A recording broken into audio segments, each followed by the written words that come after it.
आपला कावळा नेहमीप्रमाणे आकाशात जातोय. आकाशात गेल्यानंतर चलचित्र काहीतरी अशी दाखवतोय. तर नमस्कार मंडळी, तर काय चाललंय तर मंडळी, आज होता 350 वर्षाच्या इतिहासाची गोष्टीचा दिवस होता. कुठेतरी महाराजांच्या समाधी मंदिराचा.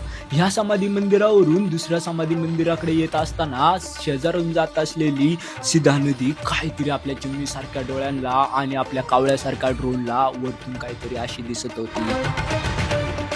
देवदाई ठाण गाव सुद्धा वरतून आपल्याला असं भासत होतं. नावाप्रमाणे गावामध्ये भरपूर सारी मंदिरं होती, पण आपल्याला इतिहास जाणून घ्यायचा होता श्री दादा स्वामी महाराज समाधी मंदिराचा. दिसणारे हे मंदिर खूप काहीतरी सांगून जात होतं. दिसणारे ह्या भिंती, दिसणारे हे गवत आपल्याला काहीतरी वेगळेच वाईब देत होता. इतिहासामध्ये आपण खूप घुसणार नाहीये, कारण की इतिहास आपल्याला एवढा माहीत नाहीये. त्यासोबत शेजारी असलेलं निमराज महाराजांची समाधी मंदिर ते पण खूप भारी दिसत. पण येऊन पुन्हा पोहोचतोय आपण श्री दादा स्वामी महाराज समाधी मंदिरात.